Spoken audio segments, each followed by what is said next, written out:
छठा बाब। मोहरें। फिर मैंने देखा कि बर्रे ने उन 7 मोहरों में से एक को खोला और उन 4 जानदारों में से एक की गरज की सी ये आवाज सुनी कि आ। और मैंने निगाह की तो क्या देखता हूं कि एक सफेद घोड़ा है और उसका सवार कमान लिए हुए है।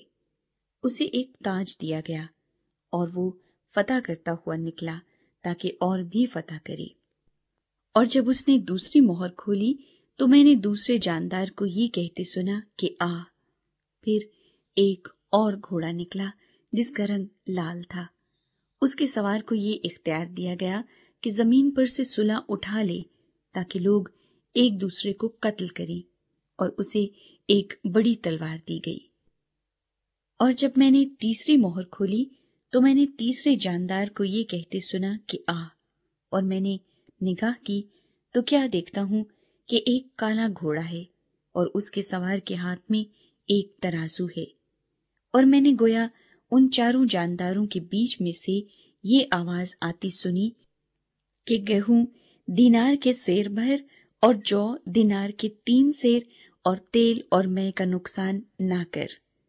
और जब उसने चौथी मोहर खोली तो मैंने चौथे जानदार को ये कहते सुना कि आ।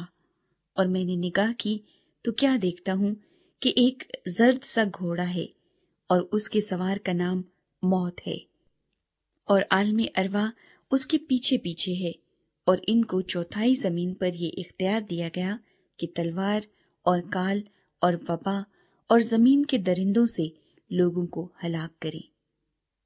और जब उसने 5वीं मोहर खोली तो मैंने कुर्बानगाह के नीचे उनकी रूहें देखी जो खुदा के कलाम के सबब से और गवाही पर कायम रहने के बाइस मारे गए थे। और वो बड़ी आवाज से चिल्ला कर बोली कि ऐ मालिक, ऐ कदूस व बरहक, तू कब तक इंसाफ ना करेगा और जमीन के रहने वालों से हमारे खून का बदला ना लेगा। और उनमें से हर एक को सफेद जामा दिया गया और उनसे कहा गया कि और थोड़ी मुद्दत आराम करो, जब तक कि तुम्हारी हम खिदमत और भाइयों का भी शुमार पूरा न हो ले जो तुम्हारी तरह कत्ल होने वाले हैं।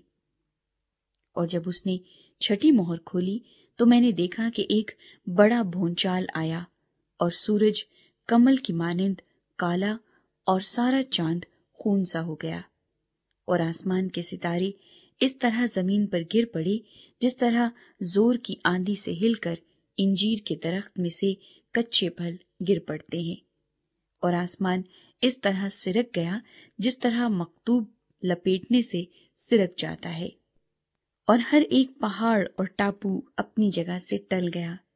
और जमीन के बादशाह और अमीर और फौजी सरदार और मालदार और जोर आवर और तमाम गुलाम और आजाद पहाड़ों के गारों और चट्टानों में जा छुपे, और पहाड़ों और चट्टानों से कहने लगे कि हम पर गिर पड़ो और हमें उसकी नजर से जो तख्त पर बैठा हुआ है और बर्रे के गजब से छुपा लो, क्योंकि उनके गजब का रोजे अजीम आ पहुंचा।